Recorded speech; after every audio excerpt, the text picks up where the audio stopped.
Fala pessoal, bom dia, tudo bem com vocês? Eu espero que sim. Vocês tiveram aí um tempinho, né, para descansar, tiveram uma semaninha de folga, de ver a cara dos professores, de ver a cara de todo mundo, dos cadernos, dos livros. Então, eu espero que vocês tenham usado esse momento para descansar, aproveitar aí a família, os amigos, descansar mesmo, né? Porque a gente está precisando. Hoje, na nossa aula, a gente vai continuar, né? Caso vocês não se lembrem, a gente estava no módulo 12 e a gente está falando das paisagens vegetais do Brasil. E a professora falou que ia dividir com vocês para ficar mais fácil da gente entender. Então, a gente começou por formações arbóreas, a gente falou da floresta amazônica, a gente falou da Mata Atlântica, a gente falou da floresta de araucárias e a gente falou também da Mata dos Cocais, que são as formações arbóreas, né? Que são árvores aí que são de porte grande, tá? Na segunda aula, a gente falou de formações complexas, que é quando a gente fala que tem vegetações de diferentes tipos, né? Então é complexo você chegar numa única definição de formação. Então a gente falou do cerrado, a gente falou da caatinga e a gente falou do Pantanal, né? Extremamente importante o Pantanal. A gente está vendo uma série de notícias aí na televisão sobre os incêndios, né? Vocês até fizeram um trabalhinho para mim sobre isso. Então, veio a calhar, né? A gente está estudando aí o Pantanal e ele, infelizmente, de forma negativa, estar muito aparecendo nas mídias, tá? E hoje a gente termina, finalmente, né, o módulo 12, falando um pouquinho sobre as formações herbáceas e vegetações litorâneas. Então, é uma aula mais curtinha, é uma aula mais fácil. Eu tenho certeza que vocês vão entender tudo, tá? Gente, quando a gente fala, então, formações herbáceas, né? A gente está falando de gramíneas, que são vegetações, a gente não pode nem falar de pequeno porte, né? Uma vegetação de gramíneas, de raízes curtas, tá? Na onde a gente vai ter esse tipo de formação? Na região sul do nosso país. No caso aqui, a gente está falando do estado, né? Do Rio Grande do Sul. E essa formação de herbáceas, a gente chama ela de campos sulinos, ou a gente pode chamar de pampas também, tá? Então, a gente fala que ela é predominantemente na região sul, tá? E ela acontece num clima subtropical. Então, subtropical é abaixo, né? Sempre quando tiver ali o prefixo sub, quer dizer que é abaixo. Então, no caso aqui, abaixo do Trópico de Capricórnio, tá? E qual que é a característica dessa região, gente? Vamos lembrar das aulas de climas, né? Toda região que está abaixo dos trópicos, eles tendem a ser mais frios, né?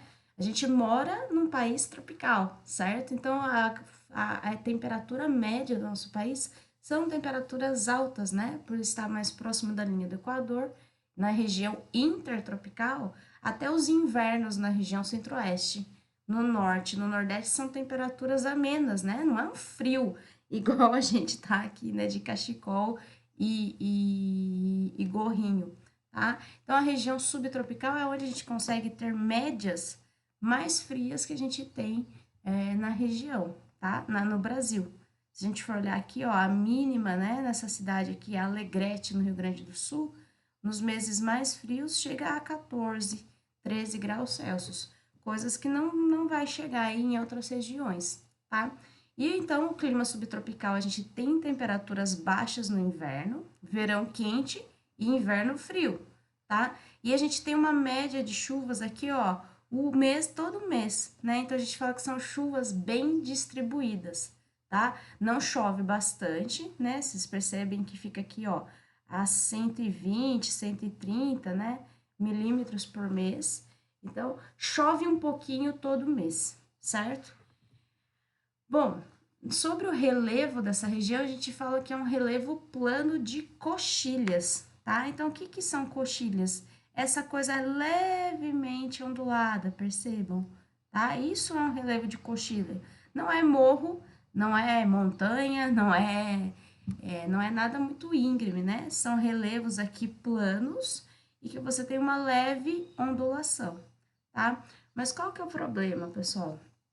Principalmente na região sul, a gente tem alguns problemas erosivos, tá? Que é o caso que vocês estão vendo aí, as vossorocas.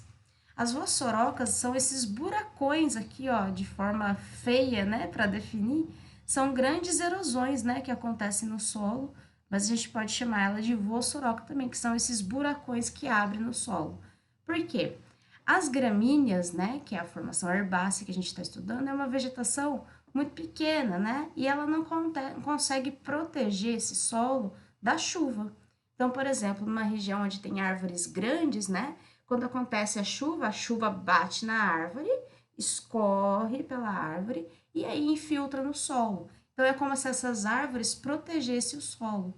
Agora, nessas regiões de gramíneas, é difícil fazer a proteção, porque não tem uma vegetação maior, né, para proteger o solo, e só as gramíneas não conseguem, tá? E lá é uma região que chove, não bastante, né, mas chove todo mês.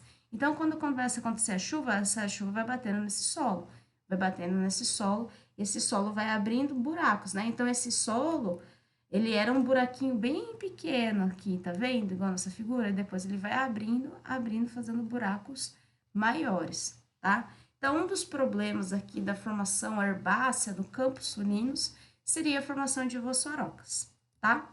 E a segunda coisa seria a arenização, tá? Por que que acontece a arenização? Igual vocês estão vendo nessa foto, assim, grande concentração de areia, né? A arenização, gente, é exatamente por conta da erosão, tá? Sedimentos mais grossos, né, arenosos, eles tendem a ficar nas partes de baixo do solo, caso vocês lembrem das aulas de solo, certo? Então, os sedimentos que são mais argilosos, eles ficam próximos da superfície, porque eles sofrem mais intemperismo, né? Então, a água da chuva, o vento vai quebrando aqueles sedimentos em pedacinhos pequenininhos, tá? Nas partes mais abaixo do solo, estão os sedimentos maiores, porque eles sofreram menos intemperismo, né? A chuva não atua muito ali, os ventos não atuam muito ali, tá? Então, a arenização é isso, por conta do processo de erosão, as camadas da superfície elas vão sendo retiradas e as camadas de baixo do solo acabam, né, vindo à superfície. E daí esse solo fica muito mais com concentração de areia. Então, por isso que a gente fala que é arenização, certo? É um processo natural, tudo bem? Isso já naturalmente aconteceria na região sul, por conta de ser uma região de formação de gramínea e chover demais, então já iria acontecer. Só que a gente sempre fala que a atuação humana ela vai aumentar, né? Vai fazer com que essa erosão fique maior, né? Então a gente fala que potencializa, né? A atividade humana, igual a pecuária, a agricultura, ela acaba potencializando esse processo de arenização, tá? Então, a região dos Campos Sulinos, a gente tem a pecuária extensiva, tá? Quando a gente fala que é extensiva, gente, é quando o gado fica solto, né? Existe pecuárias que o gado fica confinado, que a gente vê eles presos, né? Em algumas celas lá. E a gente tem a pecuária extensiva, que é o gado solto, que quando geralmente a gente está viajando, a gente vê eles no pasto solto, tá? E esse pasto, esse gado, ele vai se alimentar das gramíneas, da pradaria, das herbáceas, né? Então a gente fala que é a carne de melhor qualidade do Brasil. Tudo bem? Por quê? Porque esse gado ele se alimenta de um pasto natural, ele não vai comer ração, por exemplo, né, que pode ser ali modificada, ser grãos geneticamente modificados, né? Então é um pasto natural, ele se alimenta bem esse gado, tá? E também é bom porque ele é solto num relevo plano, pessoal. Então o que que isso tem a ver? Quanto menos o boi fizer esforço, é melhor. Perguntem para a mãe de vocês, né? Que as mães de vocês cozinham, elas sabem disso melhor. Porque tem que ficar a carne macia, né? Sabe quando vocês vão comer e a carne tá dura?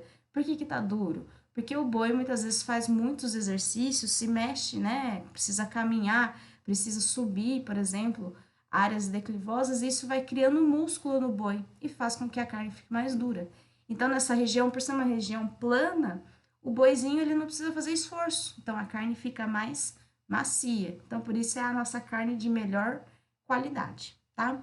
E a outra coisa é que eles usam bastante a região dos Campos Sulinos para produção de soja, trigo, a agropecuária e o arroz, né? Principalmente a soja e o trigo, que são grãos, né? Para você desenvolver o grãos, tem que ser temperaturas mais frias. Por isso que a gente consegue desenvolver na região sul do Brasil, tá bom? Esses são os Campos Sulinos, certo? Rapidinho, facinho, certo?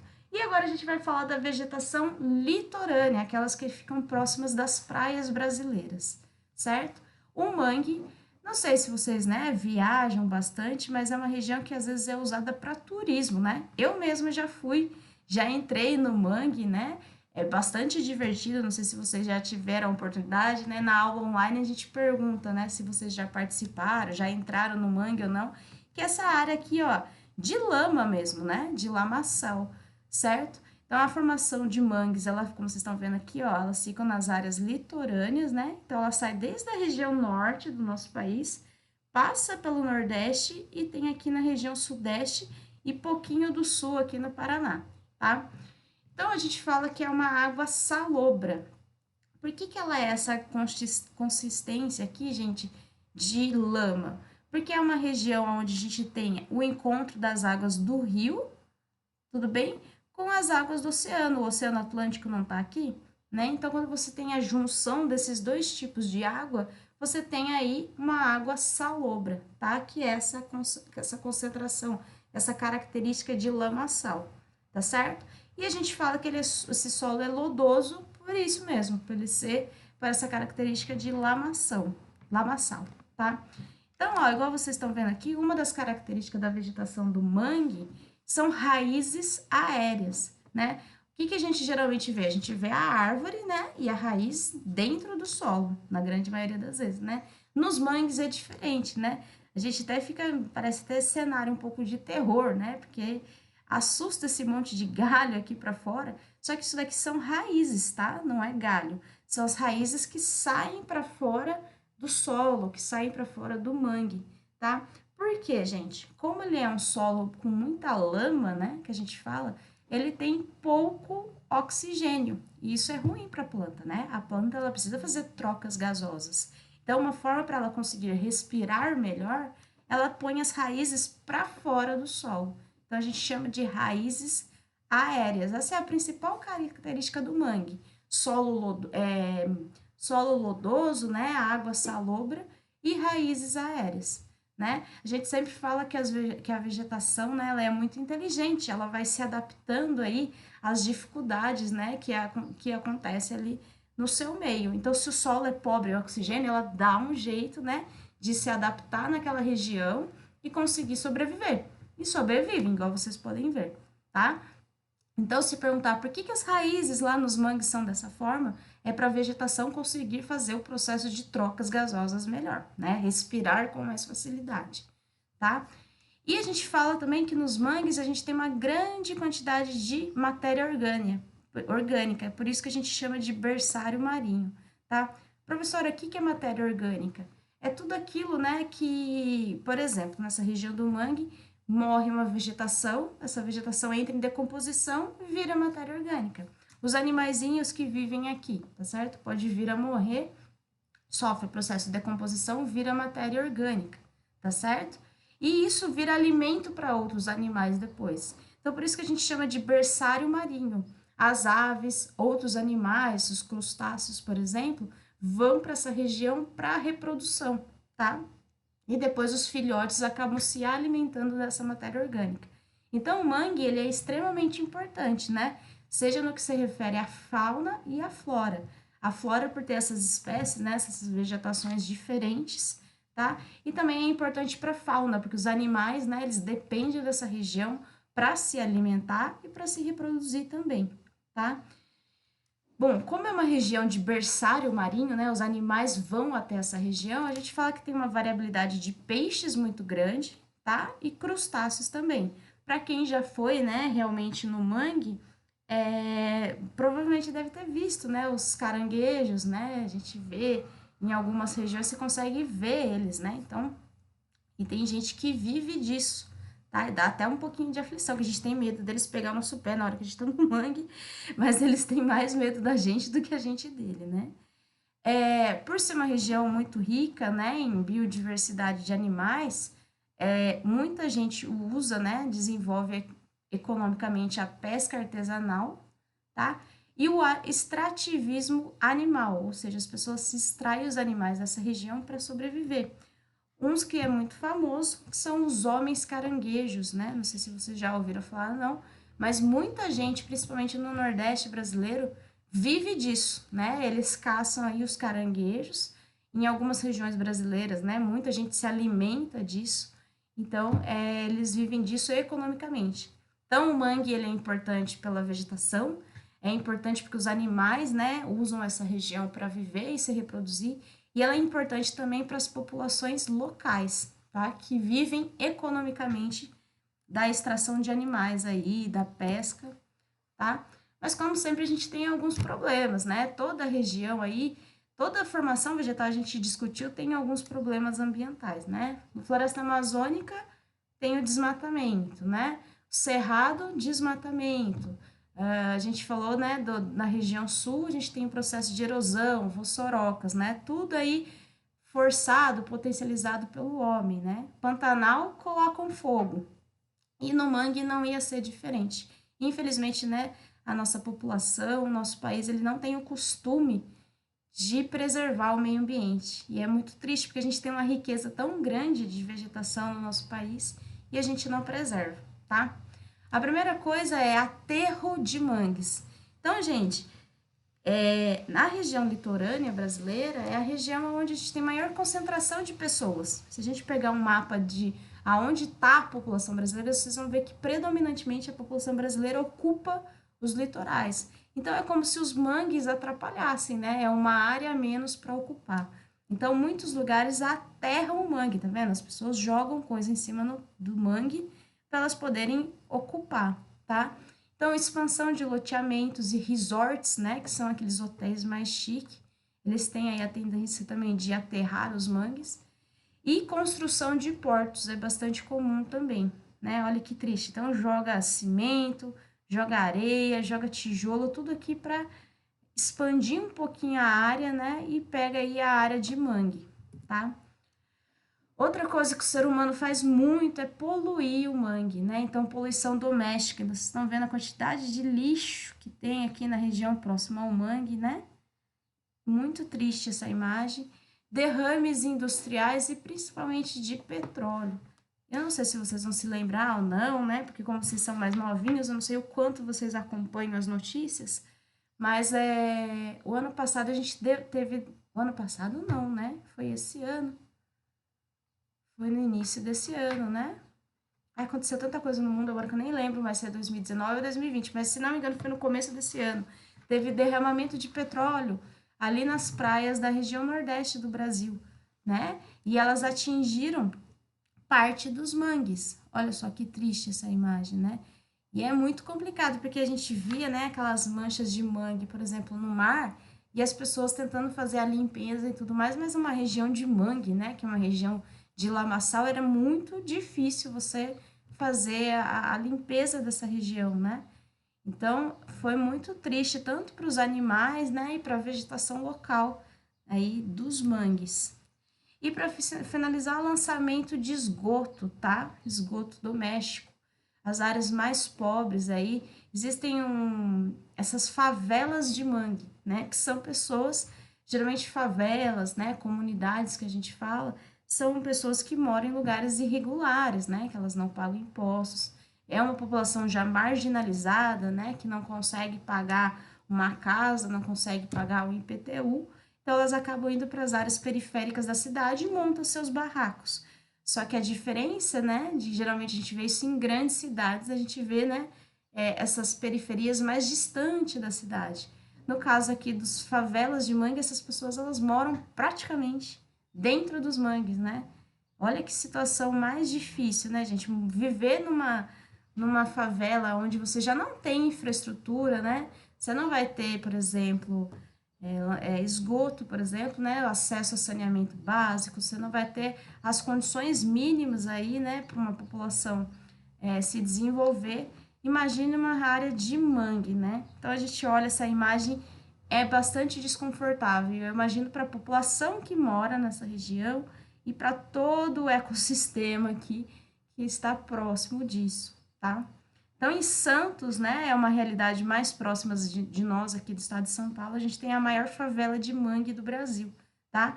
Vivem aproximadamente 6.000 famílias, o que dá mais ou menos 20.000 pessoas, tá?